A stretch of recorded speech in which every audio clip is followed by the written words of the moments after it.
Hello friends, welcome to my YouTube channel only chemistry. पाठीमागच्या व्हिडिओमध्ये आपण जो काही क्रिस्टल डिफेक्ट्स असतील, इम्परफेक्शन्स असतील त्याच्यानंतर त्याचे जे काही इलेक्ट्रिकल प्रॉपर्टी असतील, मेटलिक प्रॉपर्टी असतील, या आपण सगळ्या स्टडी केलेल्या असतील. आता आपण काय करतोय, आपला जो काही चॅप्टर नंबर 2 आहे, सोल्युशन्स आहे, हा सोल्युशन जो चॅप्टर आहे आपण तो स्टार्ट करणार आहे. इथून पाठीमागच्या सिलेबस मध्ये याचं नाव होतं solutions and colligative property. Solutions and colligative property पण आता काय झालेलं, चेंज झाल्यामुळं चॅप्टरचं नाव फक्त ठेवलेलं आहे सोल्युशन्स ठेवलेलं आहे. आता मग हे सोल्युशन म्हणजे काय, हे आपल्याला चॅप्टर मध्ये डिटेल्स पाहिजे. त्याचे 11वी मध्ये ज्यावेळेस आपण स्टडी केला तर तो स्टडी करत असताना आपण फक्त गॅसेस स्टेटचा स्टडी केलेला असेल. मग गॅसेस स्टेट मध्ये स्टडी करत असताना आपण जे काही प्रॉपर्टी पाहिल्या होत्या, सॉलिड, लिक्विड आणि गॅसेसच्या प्रॉपर्टी पाहिल्या होत्या. मग ज्यावेळेस आपलं एखादं सोल्युशन तयार होत असेल, पहा मग हे सोल्युशन कसं तयार होतं, तर सोल्युशन हे आपलं 2 कंपोनेंट पासून तयार होतं. एक असेल त्याचा सॉल्व्हंट आणि दुसरा असेल सोल्यूट. या सॉल्व्हंट आणि सोल्यूटच्या कॉम्बिनेशन काय बनतं, आपलं सोल्युशन त्या ठिकाणी बनतं. मग ज्या वेळेस आपण सॉलिड, लिक्विड आणि गॅसेसच्या 3 स्टेट पाहिल्या, मग यातला जो काय सॉलिड असेल तो दुसऱ्या सॉलिड बरोबर कंबाईन झाला तर काय बनेल, त्याचं सोल्युशन बनेल. त्याला आपण म्हणतो मिक्सचर म्हणतो त्याला. त्याच्यानंतर सॉल्व्हंट तुमचा लिक्विड असेल, गॅस असेल, म्हणजे 3ही स्टेट मध्ये काय असेल तो प्रेझेंट असेल. आणि तुमचा सोल्यूट असेल तो सुद्धा काय असेल, 3ही स्टेट मध्ये प्रेझेंट असेल. म्हणजे असं म्हणता येईल आपल्याला, पहा solution is a combination of 2 component. मग ते सॉलिड असतील, लिक्विड असतील किंवा गॅसेस असतील. अशा प्रकारे आपल्याला हे कॉम्बिनेशन त्याचं सांगता येईल. आपण काय पाहिलं, मिक्सचर पाहिलं. मिक्सचरचे 2 टाइप्स आहेत. मिक्सचरचे 2 टाइप्स आहेत. एक आहे होमोजिनियस मिक्सचर आणि दुसरं आहे हेट्रोजिनस मिक्सचर. आता होमोजिनियस म्हणजे काय, त्याच्यामध्ये एका फेज मध्ये प्रेझेंट असतात, ते एका फेज मध्ये. आणि हेट्रोजिनस मध्ये जर आपण गेलं तर ते किती फेज मध्ये प्रेझेंट असतात, 2 और मोर फेजेस मध्ये ते प्रेझेंट असतात. अशा प्रकारे आपल्याला हे होमोजिनियस आणि हेट्रोजिनस सांगता येईल. त्याच्यानंतर आपण कोलाइडचा एक चॅप्टर पाहिला होता, त्याच्यामध्ये सोल्युशनचे आपण टाइप पाहिले होते. सोल्युशनचे टाइप पाहिले होते. मग त्याच्यामध्ये आपण असं पाहिलं होतं की सोल्युशन जे आहे ते वेगवेगळ्या घटकामध्ये त्याची विभागणी केली होती. कशानुसार, तर त्याचे जे काही पार्टिकलची साईज असेल, कन्स्टिट्यूएंट पार्टिकलची जी साईज असेल त्याच्यानुसार त्याचं डिवायडेशन केलं. मग त्याच्यामध्ये आपण पाहिलं कोरस मिक्सचर पाहिलं, त्याच्यानंतर ट्रू सोल्युशन पाहिलं आणि त्याच्यानंतर कोलाइड्स पाहिलं. असे त्याचे 3 टाइप त्या ठिकाणी पाहिले होते. त्याच्यानंतर आता आपण डिटेल्स मध्ये पाहूया. सोल्युशन मध्ये 2 जे कंपोनेंट असतात, एक असेल सॉल्व्हंट आणि दुसरं असेल सोल्यूट. आपण याच्याविषयी डिटेल मध्ये पाहूया. या ठिकाणी आता components of solution. या सोल्युशनचे 2 कंपोनेंट कोणते असतील, तर पहिला आहे आपला कंपोनेंट सोल्यूट आणि सेकंड आहे solvent. Solution is a combination of solute and solvent. या दोघांचे काय असतं, ते कॉम्बिनेशन असतं. सोल्यूट पाहूया. The smaller portion of a solution is called solute. ज्यावेळेस आपण सोल्युशन तयार करत असतो, आपण शुगर आहे आणि वॉटर आहे दोन्ही मिक्स करत असताना कमी प्रमाणात काय घेतो आपण, तर शुगर घेतो. म्हणजे शुगर काय झालं, मग तुमचं आता सोल्यूट झालं. आणि वॉटर काय आहे आपलं, सॉल्व्हंट असेल. द लार्जर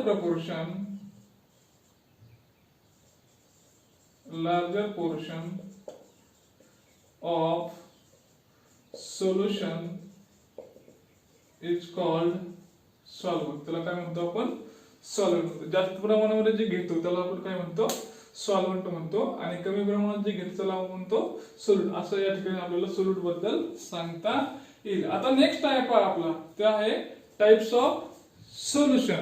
सोल्युशनचे टाइप्स आहेत. वेगवेगळ्या प्रकारचे सोल्युशनचे टाइप्स आहेत. कशानुसार टाइप पडले, तर nature of solute and solvent. Solute आणि सॉल्व्हंटच्या नेचरनुसार, मग ते सॉलिड आहे, लिक्विड आहे का गॅस आहे, याच्यानुसार त्यांचे काय पडले 9 टाइप्स ऑफ सोल्युशन्स या ठिकाणी आपल्याला पाहायला मिळतील. या ठिकाणी आहे nature of solute, nature of solvent आणि त्याचं एक्झाम्पल्स आहे. पहा पहिला आहे आपला नेचर ऑफ सोल्यूट मध्ये सॉलिड आहे. सोल्यूट तुमचा सॉलिड असेल. नेचर ऑफ सॉल्व्हंट कसं आहे, लिक्विड आहे. त्याचा स्टेट दिलेला आहे. याचं example C water. C water मध्ये वेगवेगळ्या प्रकारचे सॉलिड असतात आणि लिक्विड वॉटर असतात त्याच्यामध्ये. ते एक एक्झाम्पल आहे. बेन्झोइक ऍसिड इन बेन्झिन. बेन्झोइक ऍसिड आहे. बेन्झोइक ऍसिड कशामध्ये आहे, बेन्झिन मध्ये आहे. Next sugar in water. Sugar in water हे कॉमन एक्झाम्पल झालं. शुगर आहे सॉलिड आहे, वॉटर काय आपला सॉल्व्हंट आहे, म्हणजे शुगर इन वॉटर. अशा प्रकारे हे एक्झाम्पल आपल्याला सांगता येईल. हा एक झाला त्याचा टाईप. कशानुसार, सॉल्व्हंट आणि सोल्यूटच्या नेचर नुसार. सेकंड टाईप आहे पहा, नेचर ऑफ सोल्यूट सॉलिड. हे सुद्धा सॉलिड आहे. Metal alloy. मेटल अलॉय म्हणजे काय, दोन मेटलचं कॉम्बिनेशन असेल. मग त्याच्यामध्ये ब्रॉन्झ असेल किंवा ब्रॉन्झ असेल, हे मेटलचं कॉम्बिनेशन आहे. दोन मेटल आहेत. हा पण सॉलिड आहे, हा सुद्धा सॉलिड आहे. दोघांचं कॉम्बिनेशन त्याला म्हणतो आपण मेटल अलॉय, ब्रॉन्झ किंवा ब्रॉन्झ. तिसरा टाईप आहे पहा आपला, सॉलिड आहे आणि गॅस आहे. नेचर ऑफ सोल्यूट कसं आहे, सॉलिड आहे. कमी प्रमाणात काय घेतो आपण, आयोडीन घेतो. Iodine in air. Iodine solid आहे आणि एअर आपली ही गॅस मध्ये आहे. याचं एक्झाम्पल आहे आयोडीन इन एअर. अशा प्रकारे आपल्याला सांगता येईल. तिसरा टाईप आहे, चौथा टाईप लिक्विड. लिक्विड तुमचं सोल्यूट सुद्धा कसं आहे, लिक्विड आहे आणि सॉल्व्हंट सुद्धा लिक्विड आहे. गॅसोलिन मिक्सचर आहे. त्याच्यानंतर इथेनॉल इन वॉटर. हे सुद्धा काय आहे, इथेनॉल म्हणजे काय, लिक्विड आहे. अल्कोहोल आहे. वॉटर सुद्धा लिक्विड स्टेट मध्ये आहे. Ethanol in water. नेक्स्ट आहे पहा, नेचर ऑफ सोल्यूट लिक्विड आहे. सॉल्व्हंट मात्र इथे सॉलिड आहे पहा. अमालगम्स ऑफ मर्क्युरी विथ मेटल. आता अमालगम्स म्हणजे हे आपण ज्यावेळेस सेकंड पार्ट घेऊया त्यावेळेस तुमच्या लक्षात येईल. अमालगम्स ऑफ मर्क्युरी रिएक्शन्स मध्ये आपण बऱ्याच वेळा हे शब्द वापरतो, है की नाही. तर याच्यामध्ये लिक्विड आहे पहा. काय लिक्विड आहे, तर तुमचं सोल्यूट लिक्विड आहे. मर्क्युरी हा लिक्विड स्टेट मध्ये असतो. आणि त्याच्यामध्ये काय म्हणलं पुढे, हा सॉल्व्हंट सॉलिड आहे. सिल्वर सॉलिड मध्ये असेल. Mercury in silver. Mercury in silver. Next आहे पहा, liquid gas. Liquid gas. Solute काय आहे आपल्याकडे, लिक्विड आहे आणि सॉल्व्हंट काय आहे, गॅस मध्ये आहे. Chloroform in nitrogen. Nitrogen gas मध्ये असेल, क्लोरोफॉर्म आपला लिक्विड मध्ये. अशा प्रकारे हे त्याचं एक्झाम्पल आपल्याला सांगता येईल. आणि तिसरा शेवटी लास्ट मध्ये, गॅस आहे तुमचा सोल्यूट, लिक्विड आहे तुमचं solvent. Carbonated water. Carbonated water. आता हा गॅस आहे.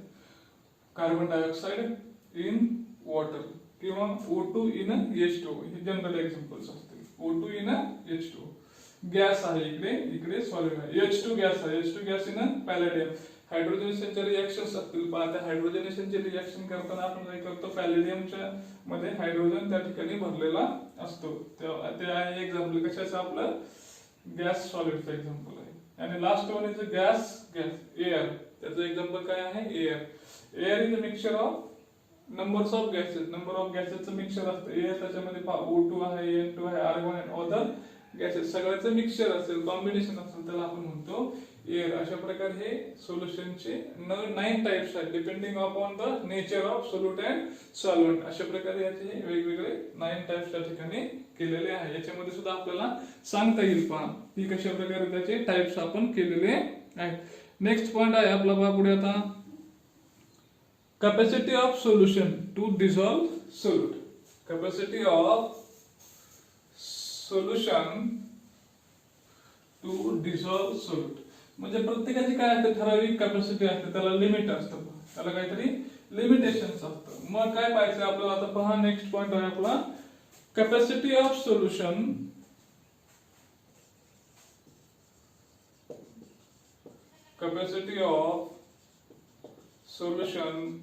to dissolve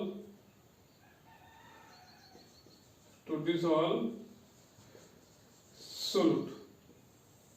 ठराविक कॅपॅसिटी असेल प्रत्येकाची. पहा ज्यावेळेस आपण टी बनवत असेल तर टी मध्ये काय टाकतो आपण, शुगर प्लस वॉटर, हे की नाही. ही शुगर काय करतो, याच्यामध्ये आपण वॉटर मध्ये ऍड करतो. ठराविक अमाऊंटला आपण ऍड करत गेलो. एवढं आपण पाणी घेतलेलं आहे आणि शुगर टाकायला सुरुवात केली. आपण शुगर टाकायला सुरुवात केली. सुरुवातीला काय होईल, ते फास्ट डिझॉल्व्ह होईल. सुरुवातीला कसं डिझॉल्व्ह होईल, ते फास्ट.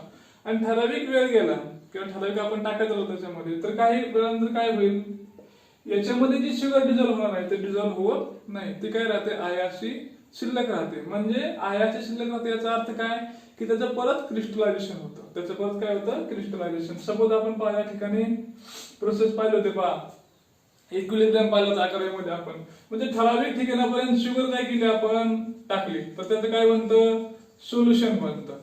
बरोबर, त्याचं सोल्युशन बनतं. नंतर काय होतं त्या सोल्युशन तयार झाल्यानंतर त्या सोल्युशनची कॅपॅसिटी संपली, सोल्यूट डिझॉल्व्ह करायची कॅपॅसिटी संपली की परत त्याच्यापासून काय होतात क्रिस्टल तयार होतात. म्हणजे ती कॅपॅसिटी पूर्ण भरलेली असेल नंतर त्याच्यामध्ये अजिबात जागा शिल्लक नाही, अजिबात जागा शिल्लक नसेल तर त्याला म्हणतो आपण सॅच्युरेटेड.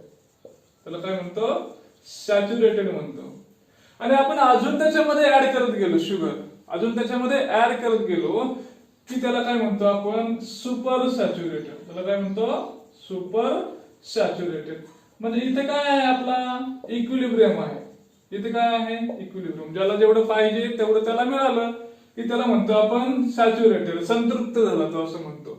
आणि पाहिजे त्याच्यापेक्षा जर जास्त दिलं तर काय झाला तो सुपर सॅच्युरेटेड. म्हणजे या ठिकाणी म्हणूया आपण इक्विलिब्रियम पेक्षा जास्त अमाऊंट आहे, more than equilibrium amount is present in a solution, then this solution is called super saturated solution. त्याला म्हणू शकतो आपण super saturated solution. आणि इथे काय म्हणू शकतो amount required that is present in the equilibrium, इक्विलिब्रियमला जेवढं प्रेझेंट पाहिजे तेवढं त्याच्यामध्ये आहे तर त्याला म्हणायचं सॅच्युरेटेड सोल्युशन आणि याला म्हणायचं सुपर सॅच्युरेटेड सोल्युशन. मग किती कॅपॅसिटी आहे त्याची तर कॅपॅसिटीनुसार त्याचे दोन टाइप आहेत, एक आहे सॅच्युरेटेड, दुसरा आहे सुपर सॅच्युरेटेड. आणि सॅच्युरेटेड पेक्षा पण कमी आहे पहा, सॅच्युरेटेड पेक्षा कमी आहे त्याला म्हणायचं अनसॅच्युरेटेड. त्याला काय म्हणूया आपण unsaturated. Depending upon amount of solute, सोल्यूटच्या अमाऊंट नुसार त्याचे किती टाइप झाले तीन, अनसॅच्युरेटेड, सॅच्युरेटेड आणि सुपर सॅच्युरेटेड. इक्विलिब्रियम पेक्षा कमी अमाऊंट आहे, lower than equilibrium amount they are called unsaturated. Equal to equilibrium amount they are called saturated. More than equilibrium amount super saturated. अशा प्रकारे हे तीन त्याचे टाइप्स किंवा कॅपॅसिटी त्याची आपल्याला सांगता येईल. चला पुढच्या पॉइंट कडे जाऊ आपण आता. नेक्स्ट पॉइंट आहे आपला आता सोल्युबिलिटी. सोल्युबिलिटी म्हणजे काय, solubility of a solute, solubility of a solute is it's amount per unit volume. एका युनिट व्हॉल्यूमला तो किती अमाऊंट काय करतोय डिझॉल्व्ह करतोय. Unit amount volume of saturated solution तो किती अमाऊंट डिझॉल्व्ह करतोय, कॅपॅसिटी किती आहे त्याची त्याला म्हणतो आपण सोल्युबिलिटी. त्याला काय म्हणतो solubility. Solubility of a solute is it's amount, ठराविक अमाऊंट आहे, amount per unit volume of saturated solution at specific temperature. ठराविक टेम्परेचरला तो किती अमाऊंट काय करतोय सॅच्युरेटेड सोल्युशन मध्ये कन्वर्ट करतो त्याला म्हणतो त्याची आपण solubility. This are called as solubility. Solubility is maximum concentration. म्हणजे त्याची काय झालं मॅक्झिमम व्हॅल्यू झाली, तेवढा तो डिझॉल्व्ह करू शकतो, त्याच्यापेक्षा जास्त तो डिझॉल्व्ह करू शकत नाही, याला म्हणतो आपण त्याची सोल्युबिलिटी. आहे की नाही. आपण टी बनवत असतो त्यामध्ये काय करतो आपण शुगर टाकतो, ठराविक अमाऊंट पर्यंत चहा चांगला लागतो आपल्याला, पण त्याच्यामध्ये जर काय झालं जर शुगरचं प्रमाण जर जास्तच झालं तर तो चहा आपल्याला पिऊ सुद्धा वाटत नाही. म्हणजे ती ठराविक आहे, मॅक्झिमम आहे, तिथपर्यंत ठीक आहे, त्याच्यापेक्षा जास्त नको आहे, त्याला म्हणतो आपण maximum concentration. And it is expressed in the concentration unit litre inverse. Litre inverse मध्ये आपण ते घेतोय. म्हणजे एका लिटर मध्ये किती डिझॉल्व्ह होत आहे, एका लिटर मध्ये किती ग्रॅम आहे, अमाऊंट आहे ठराविक आहे. एका लिटर मध्ये 2 ग्रॅम आहे, 4 ग्रॅम आहे, 5 ग्रॅम आहे, हे त्याचं काय झालं अमाऊंट झालं, ठराविक अमाऊंट आहे, त्याला म्हणतो आपण त्याची सोल्युबिलिटी. नेक्स्ट आहे फॅक्टर्स अफेक्टिंग सोल्युबिलिटी. मग या सोल्युबिलिटी वरती कोणते कोणते फॅक्टर्स आहेत ते काय परिणाम करतात ते आपल्याला पाहायचे. तर नेक्स्ट पाहूया आपण फॅक्टर्स अफेक्टिंग सोल्युबिलिटी.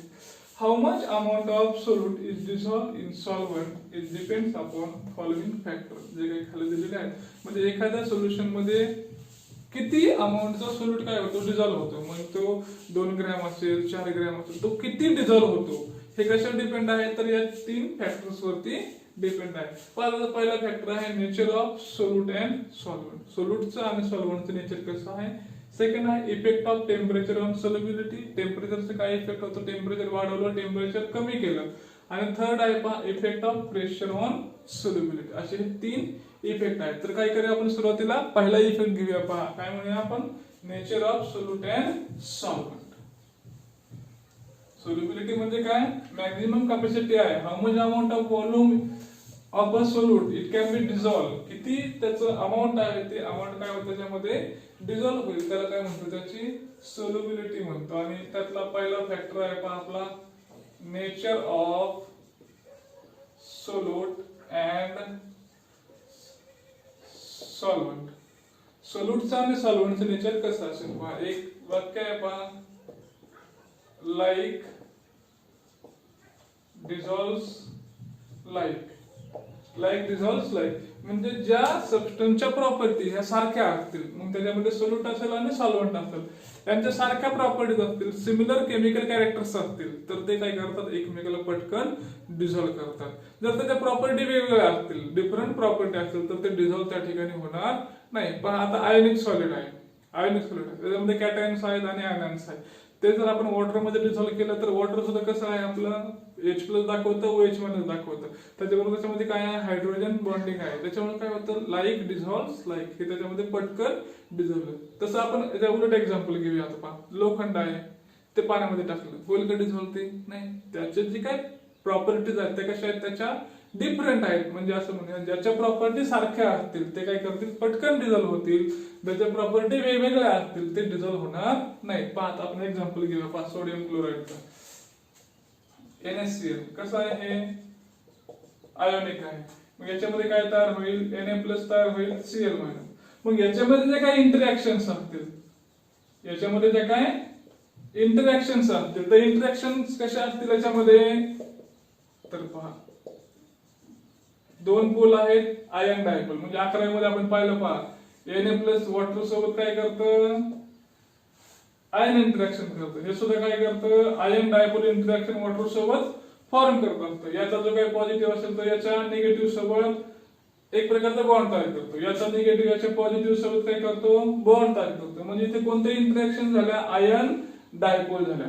परत या ठिकाणी डायपोल डायपोल इंटरॅक्शन झाले. आणि वॉटर मध्ये परत हायड्रोजन बॉन्डिंग आहे. एवढे सगळे इंटरॅक्शन इथे घडतात, एवढे सगळे इंटरॅक्शन घडतात. म्हणून याची काय आहे, सोल्युबिलिटी जास्त असेल. म्हणून नेचर कसं पाहिजे त्याचं, तर सारखं नेचर पाहिजे. त्याचं नेचर कसं असलं पाहिजे, सारखं असेल. ते सारखं नेचर जर असेल त्याचं, म्हणजे सपोज पोलर असेल तर तो पोलर मध्ये डिझॉल्व होईल. म्हणजे कसं, पोलर असेल तर तो कशामध्ये डिझॉल्व झाला पाहिजे, पोलर मध्ये. याला म्हणायचं like dissolves like, like dissolves like. हे पोलर मध्ये काय होईल, जास्त प्रमाणामध्ये हे डिझॉल्व होणार आहे. किंवा नॉन पोलर असेल, आता हे नॉन पोलर कशामध्ये डिझॉल्व होईल, तर ते नॉन पोलर मध्ये, नॉन पोलर मध्ये आणि पोलर मध्ये. जर आपण हे घेतलं पोलर आणि नॉन पोलर, त्याच्यामध्ये डिझोल्युशन होणार नाही, किंवा एवढं त्याचं परफेक्ट अमाऊंट त्या ठिकाणी असणार नाही. म्हणजे आपल्याला असं म्हणता येईल पहा, लाईक डिझॉल्व्स लाईक. जे काही पोलर असतील ते पोलर मध्ये डिझॉल्व होतील, ज्याचे नॉन पोलर आहेत ते नॉन पोलर. सपोज आता एक्झाम्पल सांगतो आपल्याला, पहा या ठिकाणी नॉन पोलरचं. तर पहा, non polar organic compound like cholesterol dissolve in non polar solvent as a benzene. मग कोलेस्टेरॉल आहे पहा, कोलेस्टेरॉल कशामध्ये डिझॉल्व होईल ते, तर नॉन पोलर सॉल्व्हंट. त्याला पाहिजे काय पाहिजे, सॉल्व्हंट पाहिजे. तर कोणता सॉल्व्हंट असेल नॉन पोलरचा, तर बेंझीन हा काय आहे आपला नॉन पोलर सॉल्व्हंट आहे. तर ते बेंझीन मध्ये काय होईल, या ठिकाणी डिझॉल्व होणार आहे. आता दुसरं एक्झाम्पल घेऊया आपण. पहा, शुगर आहे. शुगर कशामध्ये डिझॉल्व करतो आपण, वॉटर मध्ये डिझॉल्व करतो. शुगर कशामध्ये करतो, वॉटर मध्ये डिझॉल्व करतो. मग कशा प्रकारे हे डिझोल्युशन होत असेल, कशामध्ये होत असेल, तर because of this hydrogen bonding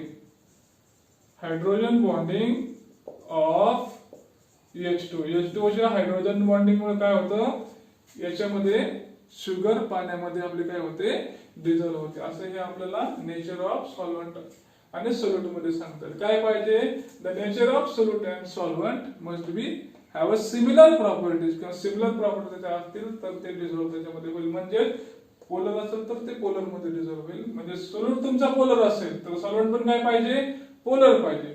solute तुमच्याकडे कसा आहे, नॉन पोलर आहे, तर सॉल्व्हंट सुद्धा कसा पाहिजे, नॉन पोलर पाहिजे. म्हणजे त्याच्या जे काही प्रॉपर्टी असतील ते कशा पाहिजे, सिमिलर प्रॉपर्टी पाहिजे. सिमिलर प्रॉपर्टी जर असतील तर ते काय होतं, पटकन डिझॉल्व्ह होतं. त्याची सोल्युबिलिटी काय असते, मॅक्झिमम असते. अशा प्रकारे हे nature of solute and solvent मध्ये आपल्याला सांगता येईल. हा झाला त्याचा पहिला फॅक्टर. आता जाऊया पुढच्या फॅक्टरकडे आपण. आता आपला सेकंड पॉइंट काय आहे, effect of temperature on solubility. पहिला आपण पाहिला nature of solute and solvent. Solute आणि सॉल्व्हंटचं नेचरचं काय इफेक्ट होतो तो आपण पाहिलेला आहे. Like dissolve like. सेकंड आहे effect of temperature on solubility. टेम्परेचरचा काय इफेक्ट होतो.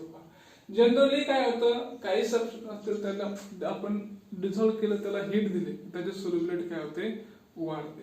किंवा काही सबस्टन्स असे आहेत ज्याला टेम्परेचर आपण प्रोव्हाइड केलं की त्याची सोल्युबिलिटी कमी होते. पहा आपण याचं एक्झाम्पल घेऊया. केसीएल आहे. केसीएल हा जो सबस्टन्स असेल त्या केसीएल सबस्टन्सला आपण हीट जेवढी जास्त प्रोव्हाइड करू त्याची काय होतं, सोल्युबिलिटी त्याची वाढते. किंवा आपण दुसरं एक्झाम्पल पाहू, कॅल्शियम क्लोराईड असेल, त्याच्यानंतर लिथियम सल्फेट असेल, हायड्रेटेड सॉल्ट आहे त्याचा तो, हे काय होतं, रिलीज ऑफ हीट बाहेर टाकतं आणि त्याची सोल्युबिलिटी काय होते, वाढते.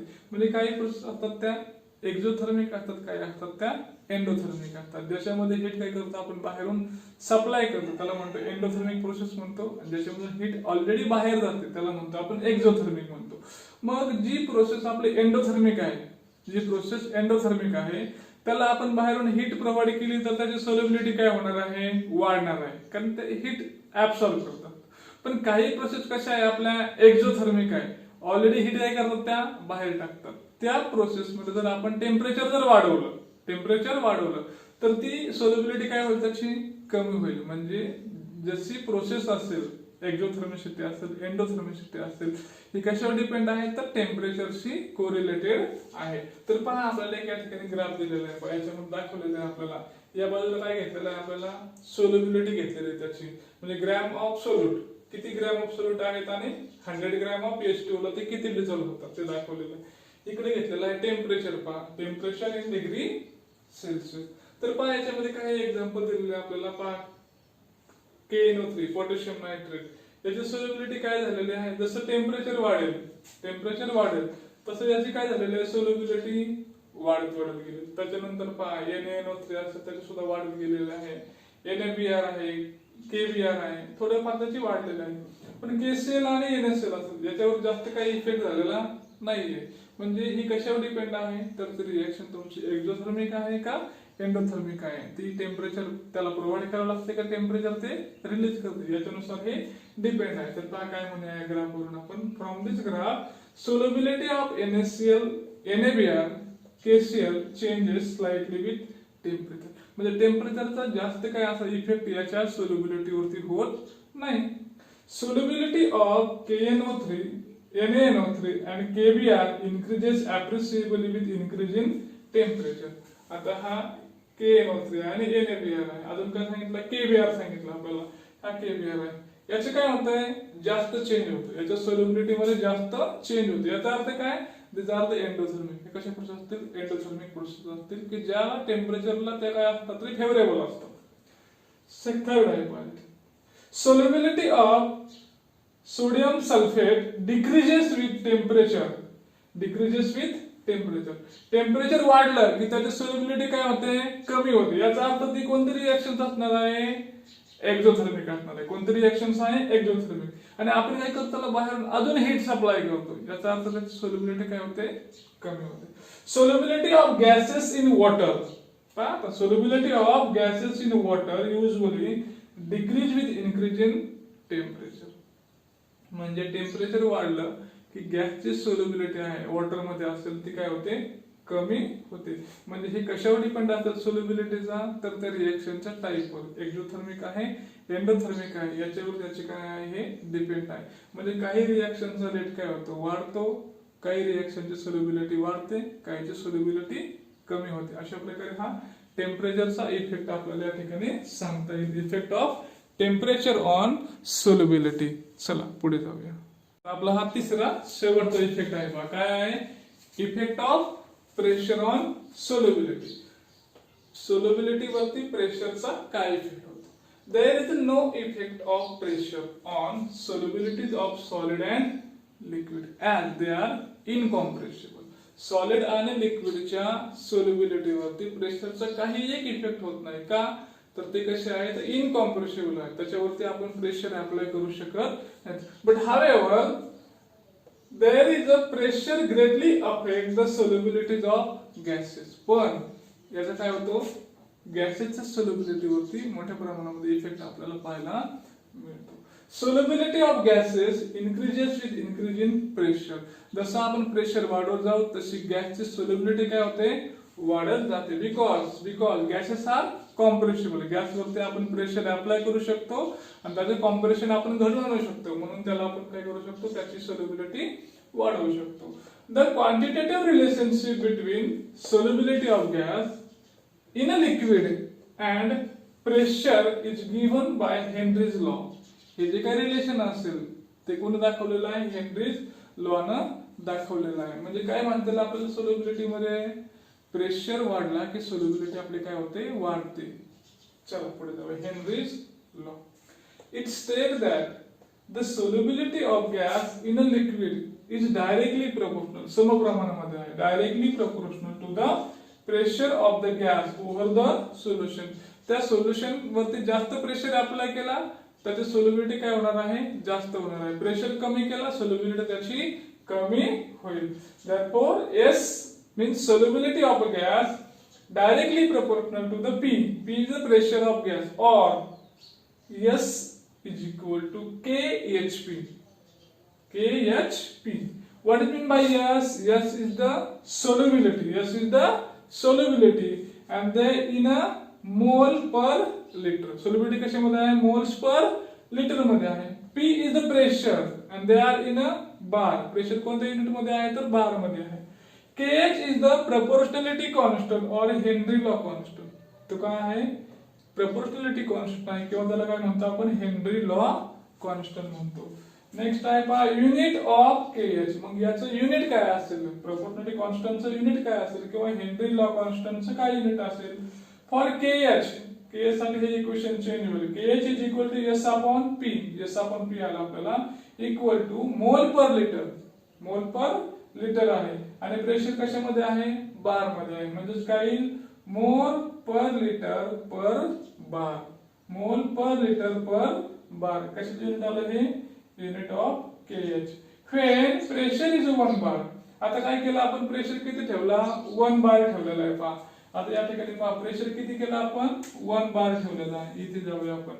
S is equal to KHP. आता P ची व्हॅल्यू किती आहे?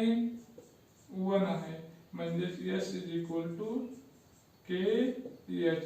When the pressure is 1 bar at that time the solubility is equal to proportionality constant. Solubility किती असेल त्याची? प्रोपोर्शनॅलिटी कॉन्स्टंट एवढी काय असेल त्याची? सोल्युबिलिटी असेल. अशा प्रकारे हे आपल्याला effect of pressure on solubility या ठिकाणी सांगता येईल. हे झाले 3 इफेक्ट. आपण 3 इफेक्ट पाहिले. पहिल्यामध्ये काय पाहिलं? Nature of solute and solvent. दोन्ही सारखे असतील. लाईक असेल.